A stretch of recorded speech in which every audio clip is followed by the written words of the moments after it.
Boa noite. Presente em todo o mundo, o movimento LGBT ainda encontra muitos obstáculos para garantir os direitos mais básicos de lésbicas, gays, bissexuais, travestis e transexuais. Sempre sob ondas de preconceito e ódio, eles e elas lutam por igualdade, representatividade e pelo fim da discriminação e da violência.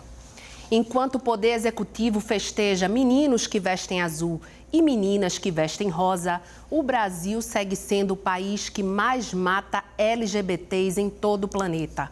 O Disque Direitos Humanos, ou Disque 100, registrou por dia 4,6 denúncias de crimes contra a comunidade LGBT em 2018. O Opinião Pernambuco de hoje vai conversar sobre identidade de gênero, orientação sexual e resistência. São nossas convidadas Suzana Liva Dias, coordenadora do Espaço Trans no Hospital das Clínicas, Rayane Romanelli, mulher trans e ativista, e Clara Angélica, roteirista e diretora do filme Antes que Ele Chegue.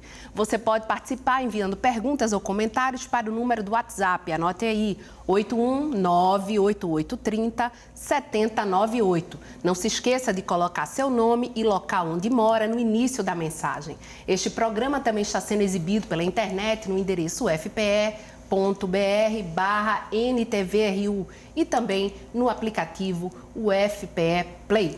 Boa noite, muito bem-vindas hoje aqui à Opinião Pernambuco para falar desse tema. E eu quero conversar com você, Suzana. Sim. Vamos esclarecer, né? A gente chama o programa de identidade de gênero, orientação sexual e resistência. Vamos fazer primeiro essa diferença entre identidade de gênero e orientação sexual. Sim. Bom, boa noite, gente. Um prazer estar aqui conversando com as meninas.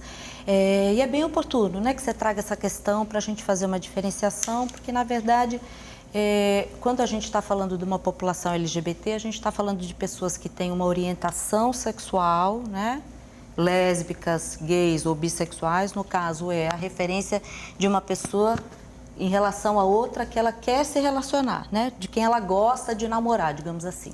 E a identidade de gênero diz respeito a como a pessoa se sente, como ela se identifica enquanto pessoa, né? Então, eu fui denominada menina, porque algumas características na nossa sociedade são tidas como de meninas, e eu gostei disso, então eu me considero uma mulher, e a gente vai chamar de mulher cisgênera, né? Porque ela tem uma conformidade com aquilo que foi denominado.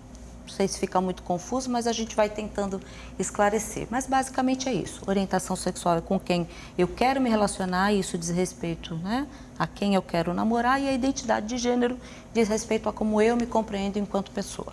Rayane, bem-vinda. Obrigada. Com você foi assim também? Você sempre se identificou mais com o gênero feminino? Começou na sua infância? Fala um pouco da tua história.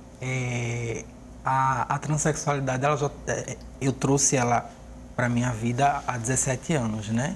Mas desde que eu me entendo por gente, que eu sempre me identifiquei com o gênero feminino. O gênero masculino, ele nunca, sabe? O gênero feminino, ele sempre me deixou muito mais à vontade, desde criança.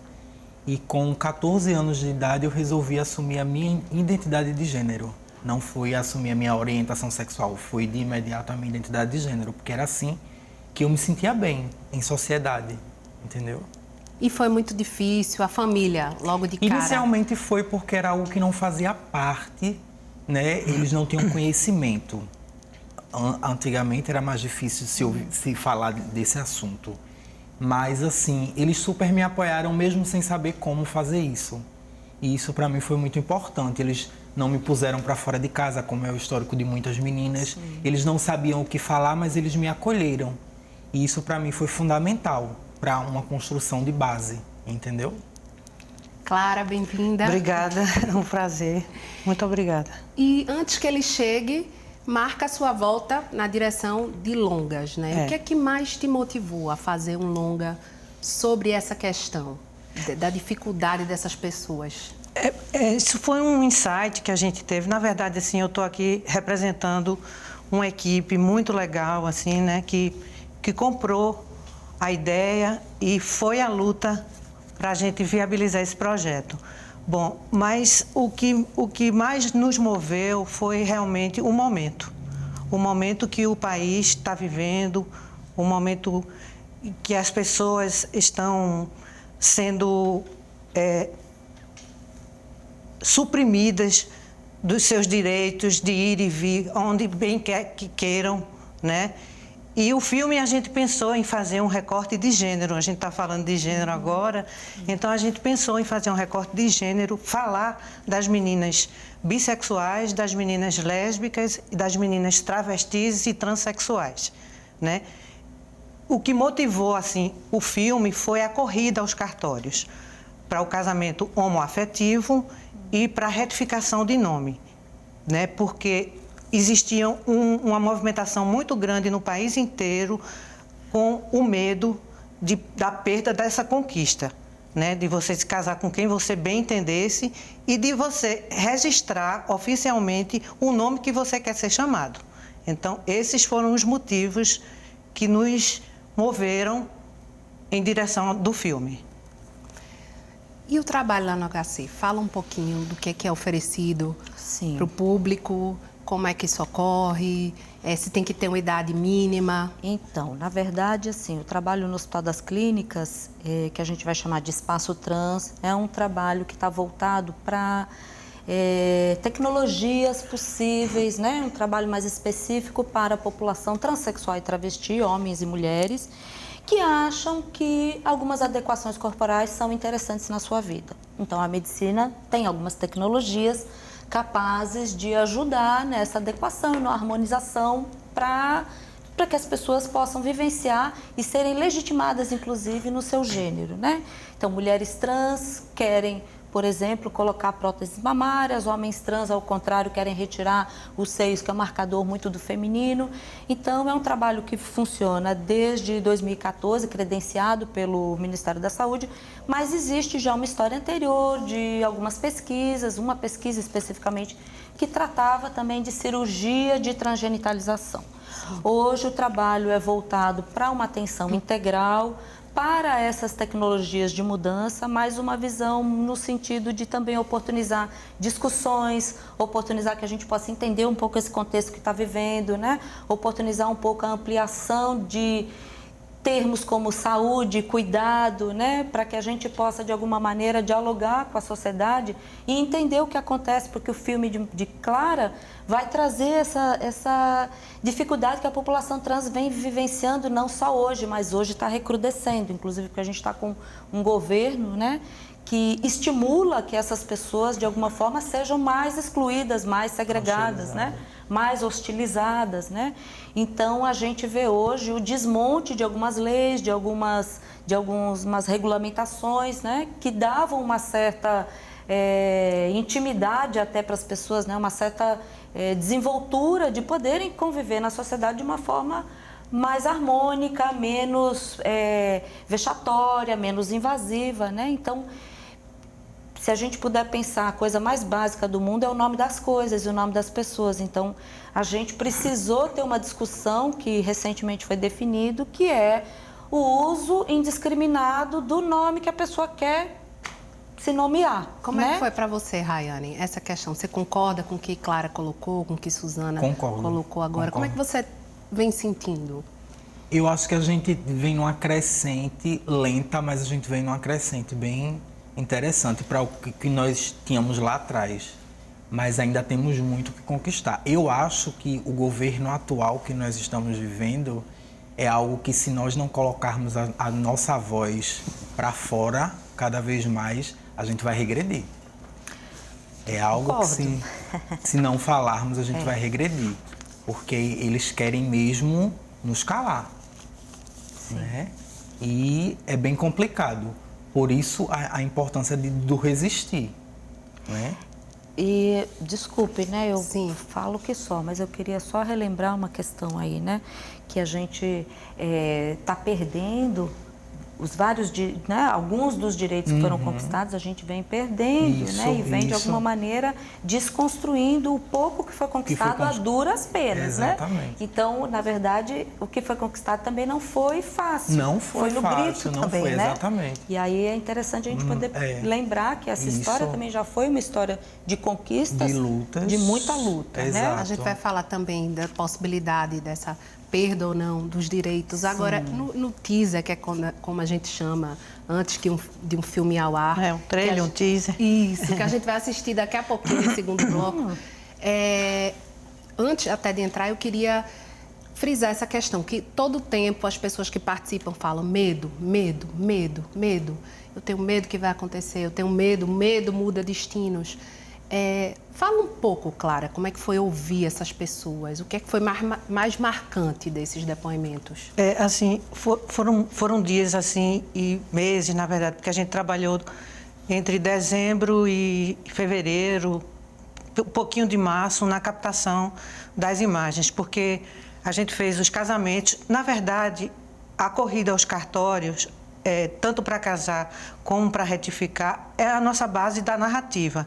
Mas o que a gente quer apresentar às pessoas são essas vidas ameaçadas, essas existências ameaçadas e a resistência dessas mulheres, né? O que é que elas oferecem para a sociedade, enquanto mulheres que produzem, mulheres que trabalham, mulheres que têm uma vida normal. Por que não seria normal? Então, é isso que a gente quer mostrar. E assim, a gente fez vários recortes. A gente tem no filme 7 casais de meninas e 6 mulheres travestis e trans. E a gente fez um recorte geracional entre os casais, racial, entre os casais, social, entre os casais. Qualquer casal que casa com diferença de idade, com diferença de cor, com diferença social. E a gente quis mostrar também, são professoras, são atrizes, são bailarinas. Toda a produção dessas mulheres, a produção que essas mulheres têm a oferecer para a sociedade. E a sociedade tem que dialogar com elas. Por que não? Aqui já existia algo parecido, você tem conhecimento? Aqui, quando eu falo Brasil, de um documentário com essa temática ou não? O seu vai ser o primeiro? Não, a gente tem documentários que fazem mais construção de perfis, né? Da vida de uma pessoa, de uma menina travesti, enfim. Mas eu acho que com essa paleta de possibilidades, eu acho que eu não conheço. Pode ser que exista, mas eu não conheço. Entende? Rayane, você se sente representada no cinema, na televisão? Acho que hoje um pouco mais, entendeu? Tem veículos de comunicação que ainda nos hostilizam muito quando falam do assunto.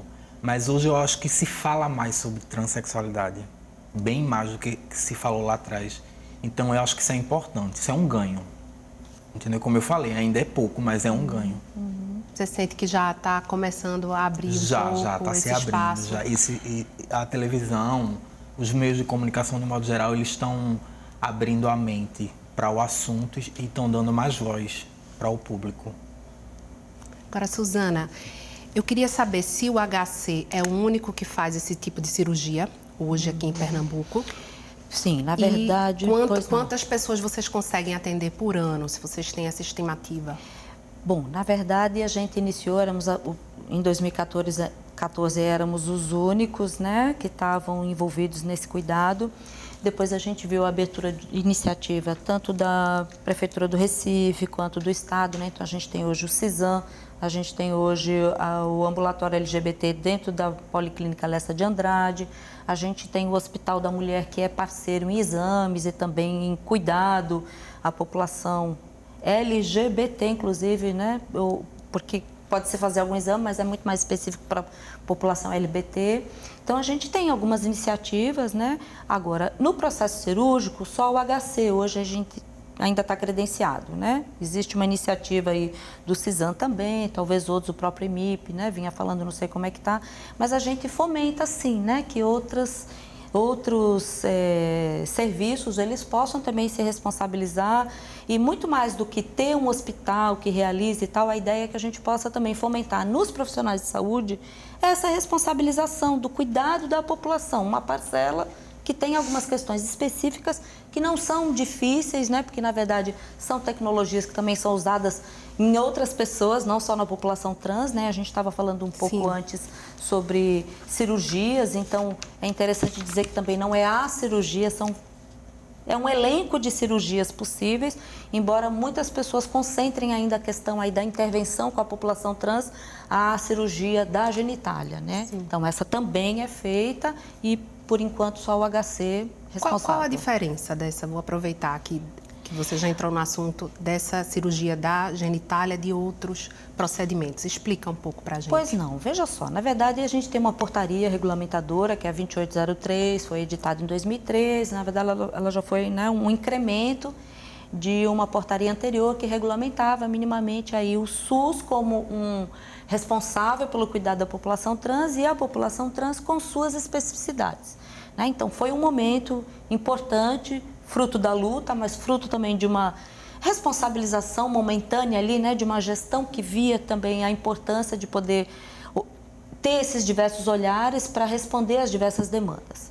E aí, nesse sentido, foram pensadas algumas cirurgias que a população trans acha interessante. Então, vamos pensar um pouco se na nossa sociedade a gente tem alguns marcadores que vão me fazer pensar, né, que o cameraman aí que está nos gravando aí é um homem, porque então tem barbas, né, não tem seios, enfim, tem pelos no corpo, etc. São esses caracteres sexuais secundários que a gente vai identificar ou não.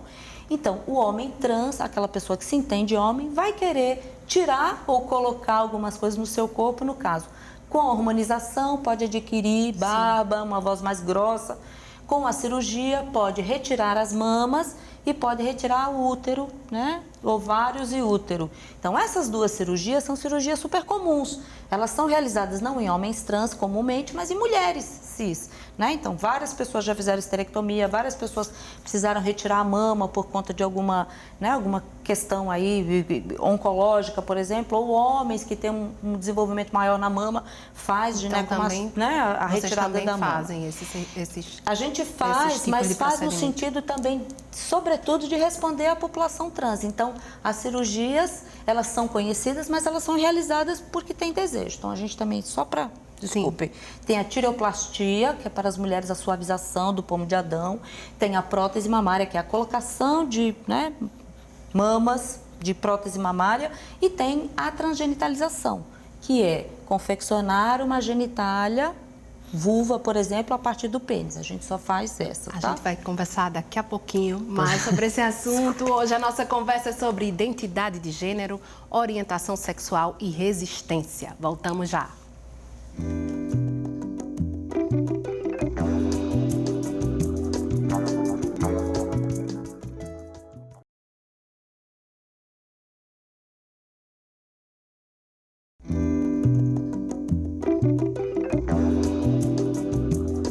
O Opinião Pernambuco está discutindo identidade de gênero, orientação sexual e resistência.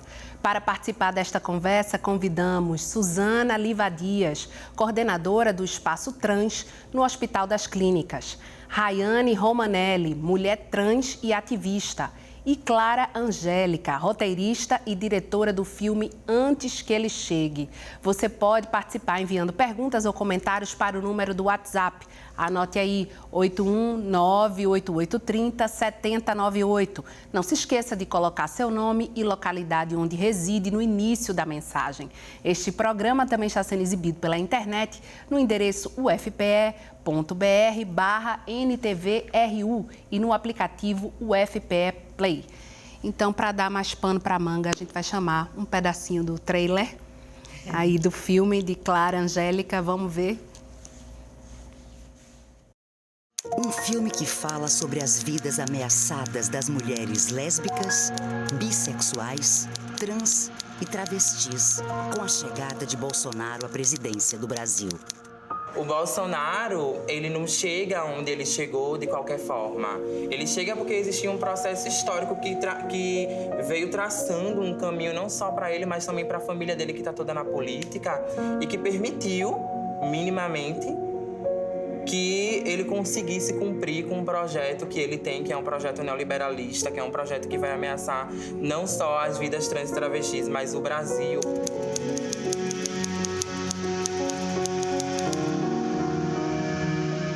Quando mataram Marielle, eu passei a ver muita coisa com outros olhos e a me ver as exigências que eu tinha comigo mesma de uma outra forma também. Então, assim, todo dia é dia que você tá no mundo pra morrer, assim. A gente pode ser atacado a qualquer momento.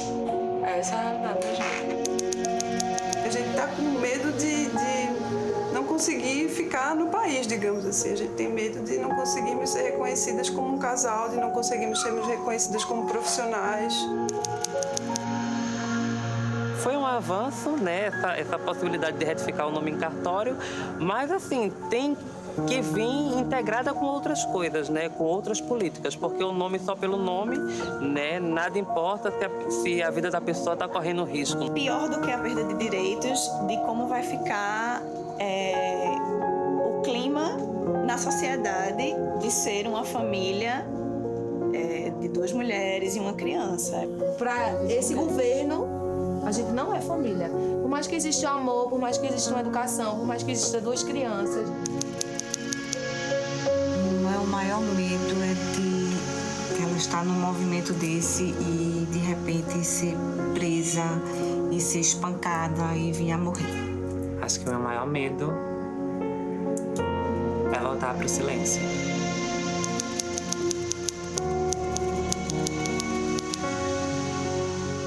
E eu, enquanto uma pessoa trans, eu tô na ponta disso, sabe? Tô na linha de frente, assim, digamos, que são as pessoas que mais sofrem esse tipo de violência na rua. Então o desafio é bem maior. Então, assim, eu espero, com o meu exemplo, fazer a diferença, que é como eu venho fazendo.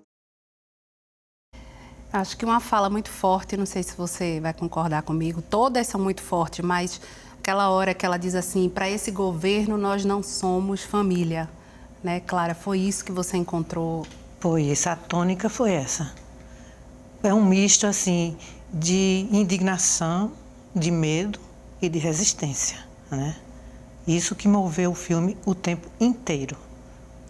E as famílias junto também, porque a gente ouviu algumas famílias, né? E eu fiquei muito impressionada e muito comovida com o acolhimento e com o amor das famílias. E dinheiro para fazer esse filme? Dinheiro como não é que tem. se consegue dinheiro para fazer um filme nessa tônica? Como é que está sendo isso? Então, isso foi muito lindo também dentro desse processo de construção do projeto, né? Porque a ideia foi conversada com as pessoas mais próximas e a gente começou a formar um grupo e a gente tem 4 fotógrafos, 2 fotógrafas e 2 fotógrafos, 4 pessoas de som, enfim, formar um grupo. E quando a gente tinha agenda, a gente colocava quem pode hoje. Não teve uma diária, nenhuma locação que a gente foi com um fotógrafo só. A gente sempre tinha 2 fotógrafos disponíveis, tal, enfim. Uma construção muito linda, está sendo uma construção muito linda, né? O filme é 100% colaborativo, sim, né? Assim, ninguém recebeu R$1, mas a gente precisa de R$1 de cada pessoa agora, né? Então, a equipe técnica, a equipe de criação, ninguém recebeu uma grana, um cachê, nada. E aí a gente fez toda a captação do filme, construiu as narrativas imagéticas também, que a gente foi na casa das personagens, sim, né? Eu digo personagens, mas as personagens são personagens de si mesmas, né? Assim, quando a gente diz personagem, é uma questão mesmo de nomenclatura, né? Porque não tem ninguém ali atuando, né? É a vida como ela é mesmo, né? E daqui a pouco eu vou querer que você explique melhor como é que faz para doar, quem tiver interessado. Tá ótimo. Em participar então, desse projeto. Tá ótimo. Rayane, você se reconheceu nesses depoimentos? Fala um pouco se você já viveu algo parecido. Nossa, do que tá aí. Acho que o que foi bem frisado ali é o que a maioria da população trans tem, que é o medo. A gente tá vivendo um momento onde temos medo do nosso país. Por isso que muitas estão indo embora, fazendo o que podem e o que não podem para sair dele. Porque não existem segurança, principalmente para a população LGBT. Não existe. É muito complicado isso. A gente está no ranking de país que mais mata LGBT no mundo. E é difícil. Por isso, recorrer a outros países. Tentar ser acolhido em outros países. E você cria algum tipo de rede de proteção para o seu dia a dia, assim? Como é a sua relação no dia a dia e como é que sua família se coloca diante desse perigo constante, né? A gente evita ao máximo, à noite, as ruas, confrontar pessoas que tentam nos agredir de alguma forma, seja verbal ou física. Tentar não confrontar, porque confrontar é o que talvez nos leve a não voltar para casa, digamos assim. Mas acho que é legal também a gente comentar, né? Nós, enquanto serviço, e eu estou falando, né, num lugar de que não vivo essa realidade, mas escuto muito dela. Então, assim, é interessante porque se por um lado a gente escuta muito que a população transexual e travesti, sobretudo, vai ter a noite como aliada, né? Porque, na verdade, sair durante o dia também é muito ameaçador, na medida em que as pessoas né, estão vendo e aí estão apontando o que é diferente, o que não é.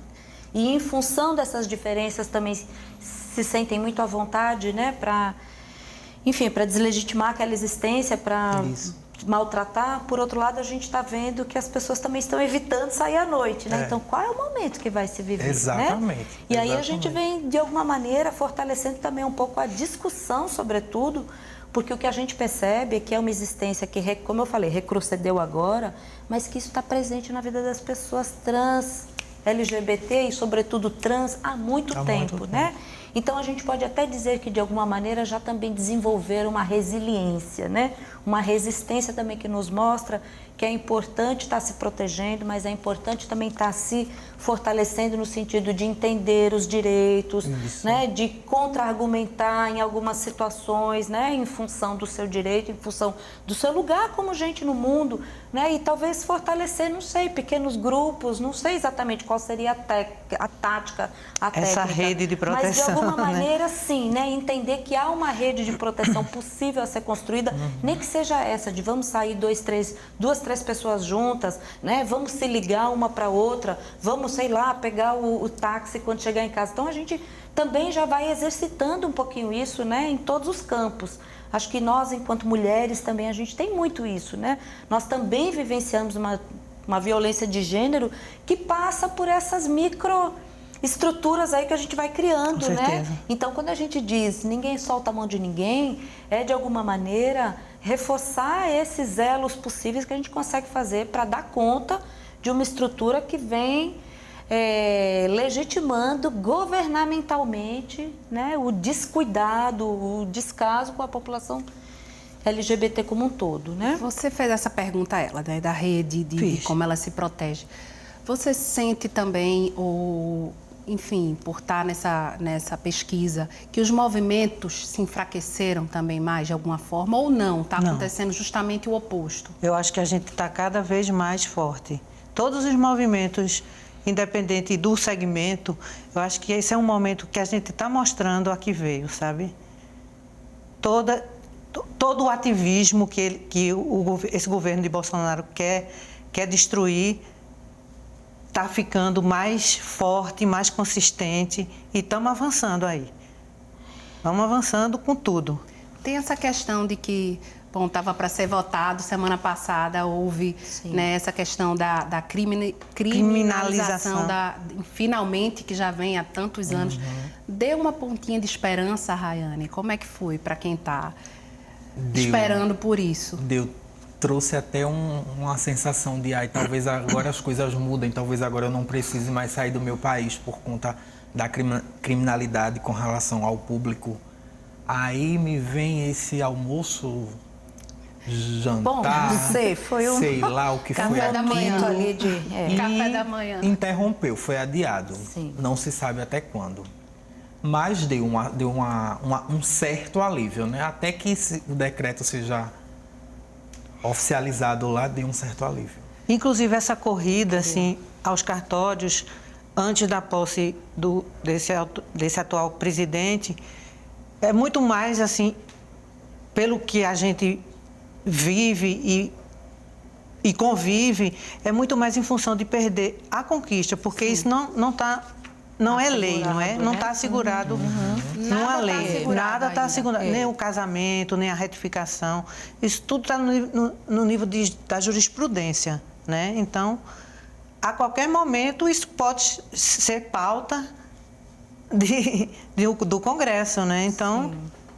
A despatologização da homossexualidade já foi uma conquista, mas agora está se lutando para a questão dos trans também, né, Suzana? Sim, na verdade, a gente teve uma resolução agora há pouco, né, nesse mês, que já tinha sido divulgado no ano passado, mas esse ano, dia 20, se não me engano, agora de maio, foi oficialmente a reunião na ONU, legitimando, né, determinando agora que na CID-11, que é na Classificação Internacional de Doenças, conste lá a transexualidade não mais como um transtorno mental, mas numa categoria aí de condições relacionadas à saúde sexual, né? Isso é um avanço importante, né? Mas, na verdade, o que eu queria trazer um pouquinho algumas discussões que não basta a gente ter, claro, é importantíssimo, né? Ter na letra inscrita ali que isto já não é mais considerado transtorno, assim como isso vai ser considerado criminalizável aquele tipo de atitude, né? Mas o que eu acho que é mais importante a gente discutir é não só essa lei, porque às vezes a própria lei ela também tem uma certa fragilidade na medida em que o legislativo pode desconstruir, não sei, a gente está no momento, né, de desconstruções. O que é mais importante é que também isso seja incorporado, então é preciso haver nas escolas essa educação, essa discussão, né, na saúde, conjunto aos profissionais, essa discussão. Então não basta só estar lá, porque, crime por crime a gente tem um monte de coisas que são criminalizadas.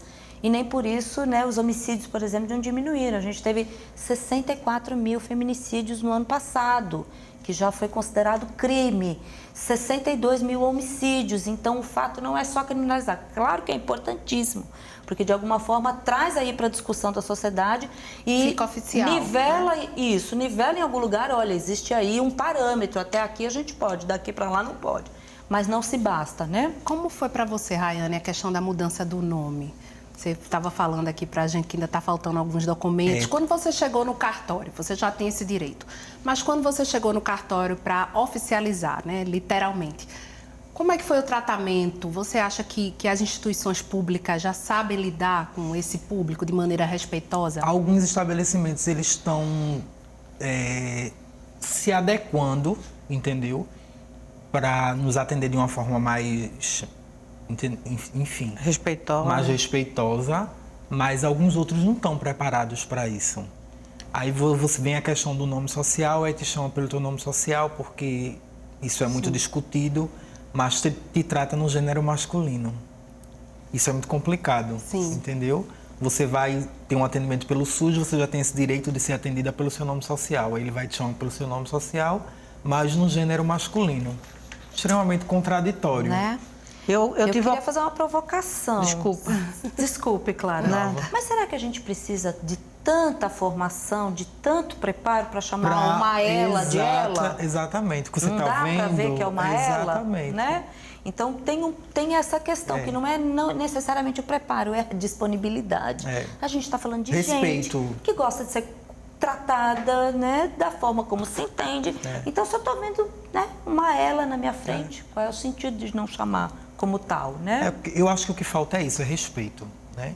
Quando a gente passar a olhar para as pessoas com mais respeito, as coisas elas vão fluir com mais facilidade. E um pouquinho de sensibilidade exatamente, também, sensibilidade e respeito vai fazer tudo andar. Vamos para mais um intervalo. A gente volta rapidinho hoje debatendo identidade de gênero, orientação sexual e resistência.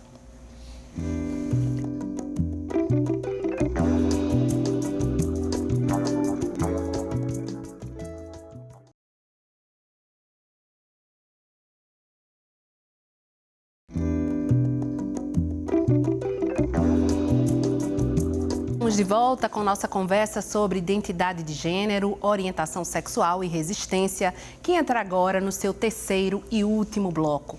São nossas convidadas Suzana Liva Dias, coordenadora do Espaço Trans do Hospital das Clínicas, Rayane Romanelli, mulher trans e ativista, e também Clara Angélica, roteirista e diretora do filme Antes que Ele Chegue.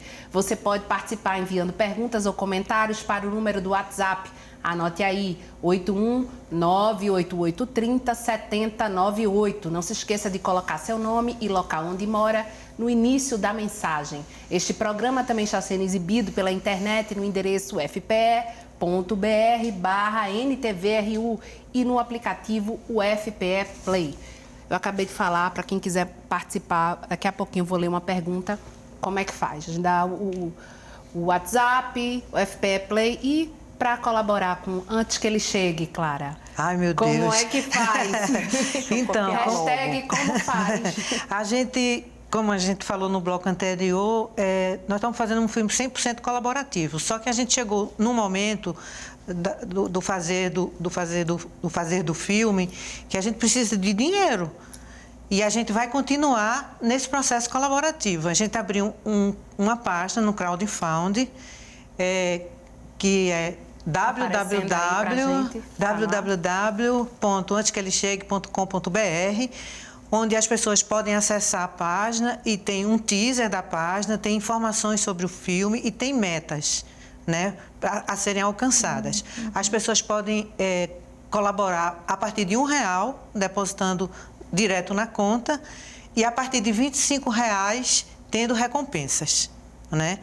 E a participação de cada um e de todas as pessoas é fundamental para a gente continuar resistindo e tentar continuar a fazer o filme, né? Porque o filme só vai chegar à telona se realmente a gente conseguir bater as metas. Então, está dependendo disso. Estamos dependendo da colaboração, do processo colaborativo de todo mundo, sabe? Agora você começou a ter uns apoios de alguns artistas que começaram a divulgar o projeto nas redes sociais.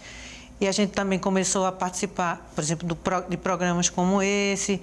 A gente já saiu alguma coisa no jornal. E isso credibiliza mais ainda o projeto, né? Então, é importante esse espaço, para a gente é fundamental. E dentro desse aspecto de visibilizar o projeto, porque eu acho que quando a gente visibiliza o projeto, participando de conversas como essas, a gente tem mais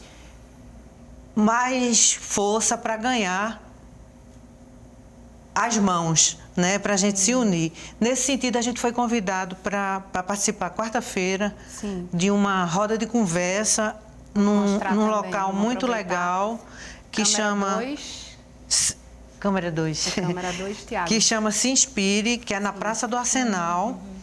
E a gente vai participar dessa roda de conversa chamada Trocas que Inspiram. Aí o tema é Vida, Luta e Resistência de Mulheres LGBT no Brasil de hoje. E a equipe e alguns personagens vão estar lá para a gente conversar sobre esse processo de construção do filme, sabe? É muito importante espaço como esse, espaço como o de Se Inspire também, sabe? Agora, Obrigada. Voltando para a saúde, Suzana. Sim. Teve uma pergunta lá do primeiro bloco, você ficou me devendo quantidade de cirurgias que vocês conseguem fazer por ano, se vocês têm esse número. Sim. E o que é necessário? Quem tiver interesse, precisa ter uma idade mínima, tem uma preparação antes desse processo? Sim, veja só, essa portaria que eu comentei, né, que regulamenta o processo, ela tem também algumas diretrizes e algumas recomendações, né? Há um critério. Então, para se hormonizar, é possível fazê-lo a partir dos 18 anos, com 16 anos, se houver a autorização dos pais. Para o processo cirúrgico, tem de estar com 21 anos e exige-se um acompanhamento de uma equipe multidisciplinar ao longo de 2 anos. Há muitas controvérsias, questões aí, mas basicamente a gente vem percebendo que esse processo de acompanhamento abre oportunidade para diversas discussões. E a gente já realizou, se não me engano, se não me falha a memória, se o meu colega Rogerson estiver vendo, mas acho que a gente fez 41 cirurgias de transgenitalização. As outras cirurgias, que são a prótese mamária e a tireoplastia, a gente está em torno de 9, né? Mas a gente não tem uma interlocução muito interessante com esses setores, então a gente acaba ficando sem muita informação. A esterectomia e a gente chama de mastectomia masculinizadora, mamoplastia masculinizadora, a gente realizou uma esterectomia, porque não é de tanto interesse dos meninos, e a mamoplastia masculinizadora, a gente fez também, acho que 9 rapazes. Então, a gente realiza uma cirurgia por mês, em tese, nós temos, né, um tempo de bloco cirúrgico que pode realizar por mês cada uma delas, mas isso vai depender também do interesse. O que é maior interesse é a própria transgenitalização e as próteses mamárias para as mulheres e a mastectomia para os rapazes. Essas são as de maior interesse. Isso. Agora, eu não li ainda, não sei para quem vai ser. André Revoredo, do bairro da Iputinga. Minha pergunta é com relação ao esporte. Como uma pessoa trans pode ser considerado ou considerada, ele bota apto ou apta, a disputar modalidades esportivas depois de sua transformação física? Me refiro à polêmica sobre uma atleta trans que foi contratada para jogar num time de vôlei feminino. Sim. Quem quer responder essa? Acho que Suzana está mais habilitada. Veja, na verdade, assim, eu tenho acompanhado um pouco as discussões. Tiffany, o nome Isso, dela. Tiffany é a jogadora de vôlei, né? Tem uma outra que foi uma grande polêmica, esqueci o nome dela, né? Que é uma pessoa intersexo, na verdade, é uma outra questão aí que entra nessa discussão de hormônios ou não. Bom, o que eu teria a dizer, primeiro de tudo, é que as pessoas são não necessariamente aquilo que elas têm como aparato físico, fisiológico, né? Então, a gente vai falar que alguém é mulher ou homem a partir do seu gênero, a partir de sua construção social e de sua compreensão de si. No entanto, o esporte vai exigir aí alguns parâmetros e tal, e que, em geral, na saúde, como no esporte, os parâmetros são de pessoas cis, né? Sim. Então, o parâmetro hormonal de Tiffany, inclusive porque ela já fez a transgenitalização, isso deu uma queda hormonal drástica, né, na produção metabólica dela, de testosterona, no caso, e ela vem se hormonizando a níveis, enfim, né, os parâmetros normais de uma pessoa cis. Então, ela tem até, talvez, maiores perdas musculares, ósseas, cardiológicas, etc., por conta da perda da testosterona, que seria um hormônio que o corpo dela produziria. E ela vem também nos efeitos deletérios, porque os hormônios que se toma, eles têm os efeitos importantes, mas eles também têm um prejuízo aí, uma sobrecarga renal, sobrecarga hepática, então ela também vem sofrendo esses efeitos em função da hormonização feminina. Então eu diria que pessoas que vão participar do esporte, pessoas trans, elas vão seguir o parâmetro hormonal da pessoa daquela categoria. Homem cis com homem trans, mulher cis com mulher trans. Então Tiffany segue o padrão das meninas do vôlei. Inclusive, tem marcadores que eu li certa vez do esporte de força, que ela está abaixo das meninas cis, das atletas cis. Entende? Então pode ser considerada, né? Com certeza. E o mercado de trabalho, Rayane? Eu achei bem interessante que você falou que trabalhou em 2 escolas. Foi. Trabalhou como babá também. Como é que o mercado de trabalho vem recebendo essas pessoas? Ainda não é tão amplo como gostaríamos que fosse, mas algumas têm boas oportunidades, como eu tive, cruzaram com pessoas bacanas que ofereceram essa oportunidade independente da minha identidade de gênero, enxergaram o meu profissional e não a minha identidade de gênero, mas eu acho que a gente ainda tem muito o que conquistar nesse quesito de empregabilidade, entendeu? A gente ainda não tem oportunidade suficiente.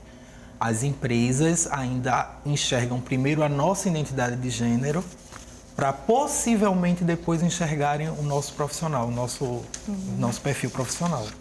Entendeu? Acho que ainda tem muito que se conquistar nesse quesito, né? Bastante. Agora, Clara, a produção cultural também tem perdido muito nesses tempos, né? Pois é. E aí eu pergunto, será que um cinema como esse que você está fazendo, que eu me deu o direito de chamar cinema de resistência, vai cada vez mais depender dessa consciência coletiva? Eu acredito que é um dos caminhos, sabe?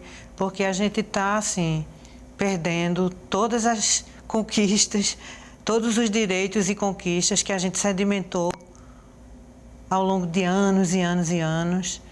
a gente não tem mais uma política cultural, né, de incentivo que contemple as produções de cinema, de todos os segmentos, né, da cultura, né? Então a gente tem que partir, por exemplo, no caso nosso, a gente também tem uma urgência de mostrar o filme, de terminar o filme, né? Que não fique muito longe da posse, né? Que a gente consiga colocá-lo para rodar até setembro, entende? Porque tem aí todo Fazer sentido, né? um movimento tal. E antes que ele chegue, não é antes que ele chegue para assumir, é antes que ele chegue para detonar tudo o que foi já chegou, né? o que foi conquistado, na né? A presidência já chegou e de fato é algo que preocupa, né? Com Porque certeza, Suzana. O projeto de governo é de desmonte, né? Era isso que eu ia te perguntar. É avassalador. A gente tem uma previsão de corte aí muito grande na educação, né? De 55 milhões exatamente para a Universidade Federal.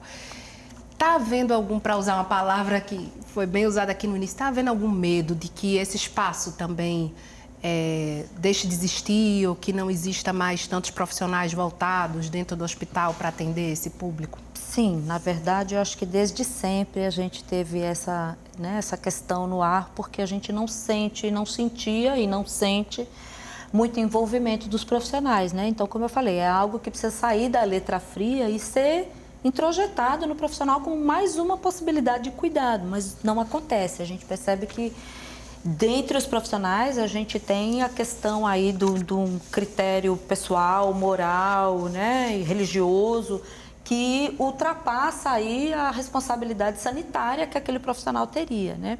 Então, a gente tem dificuldade no sentido de conseguir mais profissionais, né, mais gente que esteja apta, embora que eu preciso também, né, reconhecer que nos últimos trabalhos que a gente tem feito junto com a Secretaria Estadual, junto com a Secretaria Municipal aqui de Recife, Recife fez um trabalho bem legal de expansão um pouquinho dessa ideia nas unidades de saúde, né? Então, a gente não tem só a policlínica, né, a média especialidade para o cuidado da população trans. Então, e isso é importante, está previsto, né? O SUS preconiza isso, que as pessoas sejam cuidadas de início, pertinho de suas casas, né? Promovendo, prevenindo, e depois a gente vai curar se houver, mas é lá pertinho de casa. Então, a unidade básica de saúde seria ótimo, né? Mas a gente tem sim um desfinanciamento crescente, primeiro com a emenda constitucional, né, que fizeram o favor de colocar aí um teto durante 20 anos, um limite de gastos que a cada ano vem diminuindo. A gente já tem um desfinanciamento das universidades aí, porque somos um hospital-escola, né? Então, o cenário é tenebroso, né? Eu não vejo muita coisa boa, não. Eu acho que é preciso a gente primeiro, né, pensar em salvaguardar o SUS como um todo. A gente está chegando no finalzinho do programa, então eu queria que Rayane, se pudesse dar um recado para essas pessoas que estão aí do outro lado, que de repente ainda não enxergaram essas questões, o que é que Rayane diria? Eu acho que é aquilo que eu falei um pouquinho atrás, é sensibilidade e respeito. Eu acho que quando houver sensibilidade e respeito, a gente vai caminhar, entendeu? E a gente vai progredir bastante. Em qualquer assunto, isso não é só falando de LGBT, entendeu? De homofobia, de transfobia, não. Isso é em qualquer assunto. Acho que a gente só vai progredir quando a gente tiver sensibilidade e respeito pelo próximo, seja quem for ele. Considerações finais. Eu agradeço demais assim, o espaço. Fundamental esse diálogo sempre. Era bom que todo dia a gente tivesse uma oportunidade de colocar, né, o pensamento tal, de forma livre, né? O que é que está faltando? Aí eu pediria também que as pessoas que puderem acompanhar a gente nas redes sociais, no Instagram, @antes que ele chegue, que a gente sempre está colocando as notícias do filme lá. E acessem a página do Benfeitoria para que a gente leve esse projeto à tela. Então, quero desejar boa sorte. Obrigada, Ana. E considerações finais, Suzana? Bom, eu reitero o que as meninas falaram, né? Espero que outras iniciativas também como essa possam surgir, que é uma maneira de tanto a gente trocar ideias aqui, mas quanto a gente provocar um pouco essas reflexões, né, no público, porque a gente não está falando de coisa tão, né, absurda, né? A gente está falando de direitos humanos, né? De direito das pessoas irem virem, de serem consideradas como gente, né? Quem sabe aí esse CID-11 possa ajudar um pouquinho nessas reflexões, né? Embora que mesmo com transtorno mental são pessoas, então é preciso a gente pensar um pouquinho como a gente contribuir, né? Muito obrigada e agradecer a todas. O Opinião Pernambuco de hoje fica por aqui. Muito obrigada pela sua audiência e até o próximo programa.